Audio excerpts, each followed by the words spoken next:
Hello, everyone. Welcome back to another episode of Isirka. We are still live on location in Hargeisa. These next couple of series will include Samia. She will be the host today. It's nice having the tables flipped right now because there's a lot to know about Amina Isser. She's disguising a lot more than you think, so we'll try to get into it today. Amina, you said so many times in this last week that I've been with you that Hargeisa unlocks a 2.0 version of you. I call it final form, but we are ever evolving. So tell me, what is the new Amina or the unrecognizable Amina that you're feeling while you're here? I think that I asked my friend yesterday even too. I was like, "Do you think I've changed since the last time you've seen me?" She's like, "No, you're still open."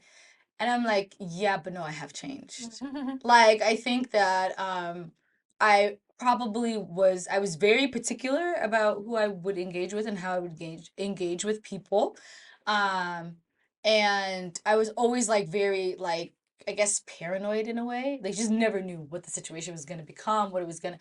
And now I think it's age and this season that I'm in. It's just kind of like whatever happens that they walk like like I can handle it. At this point in this stage of my life, any projections people have on me based on where I grew up, where I was raised, like how I choose to carry myself, how I dress, how I talk, are really a you problem, not a me problem. Yeah. And that's something I wish I would have told 25-year-old Amina. There's a lot of people that are Somali and just their general ethos. Like they are Somali ethnically, they speak Somali because that's the language they know. They grew up in this culture because that's what they were raised in, but they don't really appreciate it and they don't like it. I've put energy and time and research into what I'm doing because I believe in what I'm doing.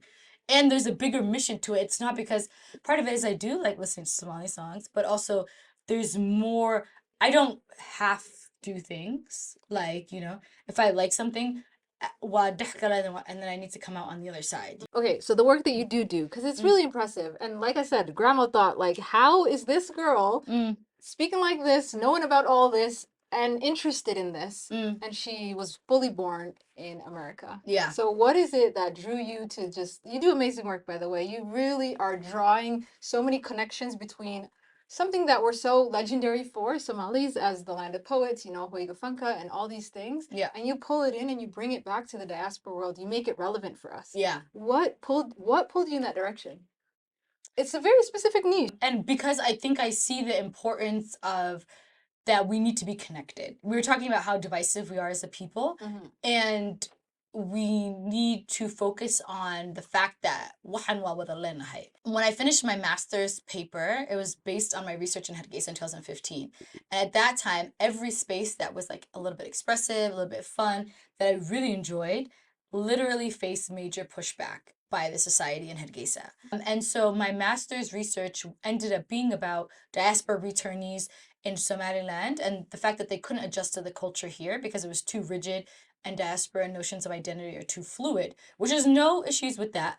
But what people don't understand, and that I spent an entire year processing with my advisors, that there's a power struggle at play. And that's what a lot of people don't understand.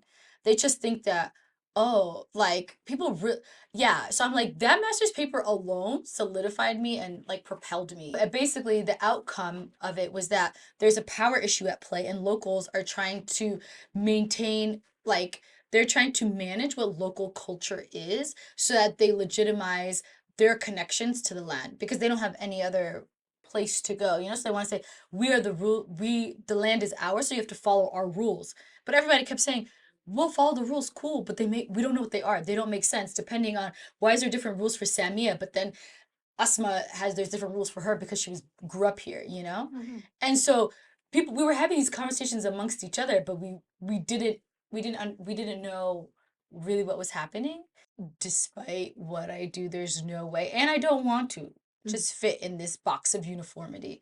I don't know uniformity. I've never had that opportunity to just be and I wouldn't want to because I think your individuality is also minimized or undercut. You become a sheep in a herd. I think that's why Grandma was so shocked when she took in your presence yesterday, is because there's a lot of sheep herd type of personalities out there, and then you just come out of the woodworks and people are like, oh, where did this personality come from? It's pretty bright. I just really love music, and I think it's also a good face to the world. When you look at Hobla Wabiri, what they were able to accomplish, and it was the one time women were also like the women artists were the main, like, you know, the high points. Like they were bigger and better than the male artists. Okay.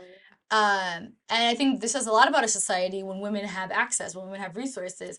Even their songs, I'm like, I don't listen to too many of like older men's songs. Like, you know, like some of it sounds nice. But the women, like between the lahan and their voice and the way they're expressing themselves, like you feel something, you know? Yeah. I'm like, Hassan Alan Samatar is cool, but I'm like, I like listening to it, but I never miss it. It's not something that I need to listen to. Like Nim'i Yassin now, like literally, like I'm like aling with her in every single song. Like it makes, you know, when we did our podcast years ago, we talked about how coming here made us into women. Yeah. And so I think Somali music for me is a big part of my journey into womanhood. Oh, that's beautiful. Like and yeah. And so I think maybe that's also like as I'm getting older, I'm able to be, because I very like well, I don't want to say masculine energy, but there was like I carry a lot of masculine energy by just who I am. But I was very closed off, and I very much felt like if I said anything that let go how I was feeling, I would lose power. Like if I was vulnerable, I'd lose power. Oh. And now I think I don't necessarily feel the same. I'm not going around isling over people, but you know now I'm like I think I can maturely handle expressing my feelings a little bit, Nice. and it's not the end of the world. I love that music did that for you. It's particularly female artists. Yeah. Yeah. Yeah, and I think so that's why Somali music is important to me. Oh, but I was gonna say, so I've been talking to different people about this, especially like academics that like work in musicology like randomly, and now like they're using things that I've sent them or things that I've written about Somali artists in like their syllabuses. It's amazing. And I'm like, that's where the English language comes in handy. yes, and that's where also that there's a lot more in common. And I think the one thing, especially about Somalia, like before the war in the 70s and the 80s, if you even look at like I always very much like Hobala Wabiri, they were very much like very Somali cultural carrying entities, very like small. But in Mogadishu, you had other bands that were very much like music first. Like, so they would sing in English and they would sing blues and they would do the jazz, like Sharero band and things like that, and Durdur band. And if you look at the fact that in Mogadishu in the 70s and the 80s, these people were so connected to the world that they would sing like Sam Cooke and stuff like that. Like all these jazz musicians that were really big in America, they were singing it in Mogadishu. And to see the fact that now we've been so disconnected from the world that there's no way even that we could language wise, cultural wise, engage on a global platform also makes me feel really bad, and also makes me even more want to kind of continue this work in a way that will engage with the global sphere, because we were already doing this. This is not new to us, but that's a lot of and that's why I like looking at the past as a way of like kind of following where we could go, because for me it shows that there were no limits on what Somalis could do or like were doing or were, period. Now there's a lot of excuses, there's a lot of like, especially in Hargeisa then we're very very very localized, and I appreciate visiting here. One of the reasons I wouldn't want to live here is I don't want to ever ascribe to that kind of localized culture. I think that it's a big waste of time in the grand scheme of things. Like, even though I understand. I'm gonna challenge you, yeah. Yeah, that's fine. And I think that there's a lot that Somaliland could do and needs to do, and they have the resources, the manpower, a lot of those things, like for the society to move forward. There's a lot of things that are happening that I think there's a lot of people that are qualified to kind of push it in a certain way. But there's just too many. What I find here though, it's like it's hard to start a movement and push things in any way because our people they're not pushable. You can't push. Yeah. But with individualism and doing your own thing, Yeah. our people will follow. Oh, 100%. Yeah. So I always used to say that back in the days that it could, like, the biggest learning lesson I've learned from this experience is that you really just have to be yourself and go. There you go. You can't ask for permission. You can't ask anybody for help. Like, literally, I used to try to be like, oh, I want to learn from you all. And they would never give me what I needed. It was, oh, so then when I just started creating my own lane, then they're like, oh, yeah, Amina, she's Amina, you know, she does this and this and that. And then I'm like, I asked, like, you could have helped, like, you know, but that's what makes you way more stronger and confident in your own ability too. Yeah. Those are some of the biggest takeaways from being stuck in this, I would say, very rejuvenating environment. Yeah. We'll see how I feel about the rejuvenation when I leave, because I feel like you just are kind of running on adrenaline. Yeah. And I always have an experience when I go back home, I need to sleep for like a week. And then it's because this place it's a very overwhelming learning curve in every aspect. Life, yeah. There's so many overstimulating things that are happening. There's so much that you're proud of that you're learning, and then there's still things going. That's why I was really shocked to hear you say that a lot of your work, you look back into the past. Like you went all the way back into jazz times in Mogadishu. Like that's amazing that your forward is actually our past. Yeah. So to work forward but be stuck on the past, that's an amazing concept. I didn't actually realize that until you vocalized it here. Thank you for doing that, because there's so much more to you, Amina, than just what you write and what you do on your podcast. But yeah, you're a bubble. You're a big burst of information overload, but I appreciate your space that you're taking up for, because it's for a bigger cause. Yeah. Yeah. All your writings and the way you cross analyze things, I'll never forget when you broke down El Caso to me, and you were like, do you not remember back in the day when we were wearing those t-shirts down to here? He was too. And I was like, oh yeah. And the basketball jerseys, like, because I think also we forget every time. My baby sister was born 2003, and that was like the heyday of like Nelly, Chingy, and all of these things. Yeah. And so my sister doesn't care about like the African American identity, which I also think is crazy, because that's all I had. Like it was like black, white, Spanish. That was like my America. We were not multicultural at that time in any way. And so when I showed her music videos that were very popular in the year that she was born, she was like, this is atrocious fashion. I'm like, wallahi, there's واحد كهدلين سنة لبسين لهاي. Like the women were half, like everything was like, now I'm like, that's also, I moved away from rap music at a conscious age. Okay. Right before I came to Hargeisa, and it was because they were getting into the mumble rap, and I just couldn't bang with it anymore. I really do love words, and I love clever wordplay, and I'm like, also the Nelly Chingy stuff was the teenage, that's what was cool. We didn't have any other alternative. I wasn't really like that sub alternate at that point or whatever, or subversive. But now, then when I like got older, I was just like, I can't do the mumble rap. And you know the craziest story of all time is I was in Minneapolis in 2023, and there was this guy that was dressed like typical, like Arab, like, you know, the black thing, the black, and then he had the typical Arab, like he's Somali though. Okay. And I was with this guy, and they knew each other from like Africa. So then they started talking to each other. They said, "Hey, Sheikh," da, da, da. And then the Sheikh started playing music, and then they were like, and then the person I was with was like, "Sheikh, like, what are you doing listening to music?" Turns out this sheikh used to be a rapper in Chichiga. Amazing. And I know his songs. Like, I was like, I do not, because I wasn't wearing a hijab at the time. So then when everybody walked away, he's like, well, you know, and I said, whatever. I left my hijab in the car, you know, my bad. Like, all right, cool. Inshallah, next time. Then they kept, so then the guy was like, these two are artists. And I said, no way, I need to see right now your music. And then he showed me, and I said, I know this song. Like, I know this song. And then he was telling me about his experience in Chichiga. He was like, he had dreadlocks. He's like, you know Migos? And I said, yeah, I stopped listening to rap music when Migos came out. Yeah. He's like, yeah, it's like I escutei today. So he had a chain on in Chichiga. He had dreadlocks. He had girls twerking in his music videos in Chichiga. That's unbelievable.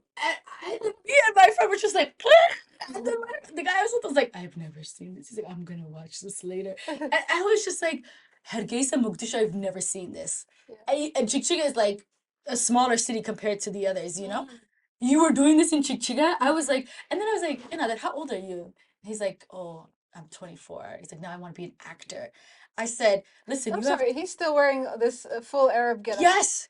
I said, you still have time in you know? I was I was like, this is the craziest experience of my life. I was like, I literally you can't make this up. Yeah, you also can't have that experience if you didn't do the work and the research that you did. And I think that would have led you to those places and the knowledge that you had to call out that costume. Yeah. I was like, this is, I was like, so I think we're people that really love music because we very like, he's like, no, I want to be an actor, not a Somali actor, but an actor. I said, okay, same with you know, everyone in the city are there like film directors, whatever. I said, you know, like, and hopefully that will do something for you. But I think that I was like, that's amazing that you were able to do that. I'm just like, even in Mogadishu, I've not seen kids doing that. Mogadishu is usually like the city that will be the most forward in terms of like pushing the culture, you know, just kind of doing things that Somalis might. I think Mogadishu is like one city that's a little bit more open in terms of being like open to like subversive cultures, like kind of pushing the cultural norms on. Like they're not as traditional as other cities. So, like I can see that creativity and innovation there. Like Khalid Kayo and Saeed something. I think Saeed Tarek. I don't know. I think that's his name. They did a Somali version of Dankazuro, like this reggaeton song. Oh, no way. Qalbiga kurime. So that was like them doing something different. But I've never seen dreadlocks, girls twerking in music videos, and he was doing that chick chicka. And I said, wow.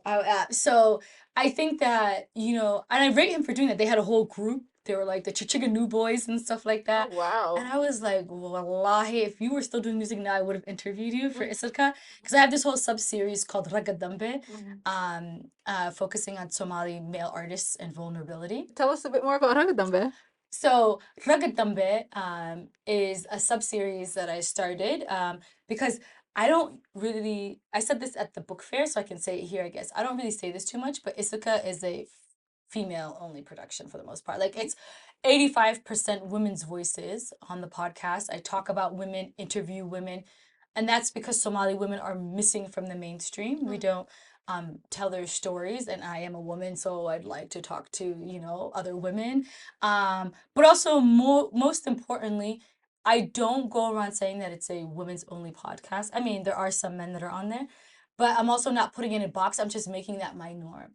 The same way Somali men have made Somali society their norm, but they've given us that quota, the 30% in political participation, you know? So meel bay nugu yar xiran de, you know, waa xuquuqda dumarka is intan yar, you know? Like, so I did the same to them with Raga Dambe, where I made them outside of my norm. Okay. So a lot of times they exist within Raga Dambe. I think Sayyid Ali and my dad are the only ones that are not a part of Raga Dambe that were men that I had on the podcast, but I love both of them a lot. And so they're okay. And So it's a series of male interviews, artist Yeah. interviews. Yeah, so some of them are interviews, some of them are just artistic profiles. Okay. And that was a concept that I really love Khalid Kayo. Like absolutely love him down. I don't know him as a person, but I love his artistry and what he represents, how he portrays himself. And I started the podcast 2020. 2021 was his year. Hargeisa Somaliland, he did an Astan performance live. Not one hair is out of place. Like the way, like how he was so particular on his game about how he looked and how he performed. He did a couple music videos. He did a music video with in DJ Adam's studio. He did a couple songs with DJ Adam, did the beat for him. And then he has this one where it was like a heartbreak song. I don't know why these girls keep playing with this man. But these girls have broken this man's heart over and over again, and I need y'all to leave him alone. Or continue because he's producing the stuff that you want. Yeah, now that he's been married, he hasn't produced anything new in a while. See? He was here last month for a wedding, but he needs to come back and, you know, do some more music. Him and Qabr Sugani did a song together, Sahib, and Rancho is the one that he did the heartbreak song where he was dancing on the rocks in Kabile, and I love that song. Love that song because Somalis really love this nostalgic, like this love that I had that was lost, and I think the way they always talk about loss and they still appreciate that experience of having it even though it's gone, and they lament that it's gone so much, and I wonder if they love the fact that it's gone more than they actually enjoyed it. Interesting. Yeah, because there's really a weird obsession, like very weird obsession, but I really love that song. So anyways, I was watching him a lot, and then Sharma Boy was also doing, like, he had his own drama going on, and then Ismail had the podcast was like a year in Atqobah, and I met Ismail here in Hargeisa. Well, we met each other in London, but we saw each other here. And I always used, the first time when I heard about him in London, was like, oh, he's this Somali guy that writes romance novels in Somali. And I couldn't love the way listen with it. Even to this day, I interviewed him, I think, or we did an episode together maybe that same year. And I said that to him, and he's like, what's the big deal? I'm like, what do you mean, what's the big deal? Somalis are like the least like verbally affectionate human beings of all time. Yes. And you're writing romance novels in Somali. Fascinating. Yeah, and you live in the West. That's amazing. I'm just kind of like, so then yeah, there's so many things going on there. And then, but he also always speaks to me in English. So I'm just kind of also, I just thought he was just a Somali man that existed in Somalia. That's why he writes in Somali. Like, but there's something about it was a conscious choice to be that, artist or that person that works within the Somali language. So you got a wide range on Ragadambe. Yeah, so actually, but this is all, I'm just telling you how it started. Okay. Yeah, so those two were my main inspiration though, basically. It was either going to be, I wanted to be Ismail Ubah, but we couldn't do a time to figure out like an interview, like and then in Khadr KO. And then I ended up actually, I think the first episode ended up being Sharma Boy. Nice. Yeah, so Ragi Dambe, it's go for is basically that I think that music came within a Somali context when we were going towards when we were around the same time as decolonization, moving towards modernization. But like the me life, we were going away from that. We were coming into the towns and into the cities. So for me, I'm just kind of like there is a deep psychological shift in how Somalis are understanding life when music came to be. We're thinking about the modernization. We're thinking about urbanization. We're moving into urbanization. We're thinking about what does Somali identity mean as a whole national identity, as opposed to Mesha Yarad Kasoche, and are we all one people? We're living in 5 different colonial territories, like so many different things. And so basically, Ragat Dambe is just talk about all of those, like any artist, that kind of Somali male artist, and the ways in which the vulnerability is important, because I think that's a piece that's normally missing. Somali men are supposed to be like, very tough. And even like when I talk about Ragat Dambe, like I saw this Hadrawi interview, Lana Hargeisa, where he was talking about he was 4 years old and he was a kid chine and he cried. And they said, he's 4 years old. And then he's now the man that's writing like, about this woman that he saw in Beledweyne. Like, they all these like major love songs, that's about like Mogol and stuff like that. But really, really deep lamenting feelings like in these songs that he's writing. And so I'm like, what would his people have said about him, about where he is now? So so Raga Dambe is basically focused on contemporary male Somali artists. So that's a beautiful segment. What season is that? So no, it flows in between all of it. It's not its own season. So there's one about Sharma Boy. Then I did one about when Sharma Boy and Kanan did Wayo, the song together. Yeah. So then I did one about that because Kanan was the first Somali artist that we had access to in the West. And he didn't even do too much. He just sprinkled in a little like Somali 1-2. But do you remember when he sings Gabriel Shubhan, Of course. Yeah, and that was like, whoa, we have access to Somali language in a way that was acceptable to us because it wasn't completely Somali music our moms would listen to. It was cool, English rap, and he just threw a little Somali. Let me tell you what that song did for our moms. So my mom was driving a bus in Canada, so she had a bunch of school kids in the back. Yeah. And for some reason, someone played that one Kanan song on the phone, and mom goes, "That's my cousin." We rated her like. Yeah. So yeah, Kanan has a big spot for a lot of people at that time who were, like, we were Somalis in the West, but we weren't given any credit for being Somali. No, and we were some of the most creative people. Yeah, and that was also, he was fresh from Dixon, so it's kind of like, it was Somalis, especially during that time, it was bad. Yeah. Like the boys were doing madness, like, like boys were getting killed left and right, like especially in Canada. Like, so the integration for us was still like deep in, like we were trying to figure out, like. Really, we crept in through rap, I would say. Yeah. And now I think we're coasting real well. Yeah. Thank you, Amina, for giving us all those inside juices and telling us a lot more about you and Isirka. And you and Isirka are it's Amina Isirka, okay, guys? Yeah, literally. From now on. Yeah. Everyone already calls me Amina Isirka. Yeah. I think also what's very interesting to me is the ways in which I just changed my Facebook name to Amina Isir. And people really call me Isid. Like, people I've been known Mm-hmm. just start calling me Isid. And I'm just kind of like, how? So if I call myself Dayah tomorrow, are you going to start calling me Dayah? Like, it's just like, but it's just how fast it just literally has become. But I also, it's become a very interesting conversation starter. Yes. They're always like, oh, is it your family name? It's beautiful. The other day we went to the Hargeisa and she was like, my name's Amina. And he goes, hey, Amina Isser. He goes, Ana. That's why I do it. Yeah. Because they're like, oh, say wallahi. And then I'm like, Maga Amina Isser. They're like, is it your family name? Is it your name? Well, I know what it means. So I would say a big takeaway from Amina here is to get yourself a nice creative little name to cover up the part that we're or find your own way, because I think the music is what I did first. I sang to him first, right? That guy. Yeah. And then he was like, what did he say? Do you remember what he said exactly? Yeah, he just started interrogating you. He said, "Tanu halamu da." I said, "What inted mode?" He goes, "Mamode wa waxa tahay ba." And I was like, "Oh, I tried at least." Yeah, you did. Nice icebreakers you have. Okay, let me get you on a little what do they call it nowadays? Fire round. Rapid questions. Rapid Okay. questions. Hey, let's go. So, obviously, because we're dealing with Issaka out here, what are your 3 songs that this trip are your resonating songs? Just 3. Abdelkader Chupa's Hargeisa, definitely. Because and Ilka Asa State of Abdul Mother, because I've heard Ilka Asa every single day that I've been here.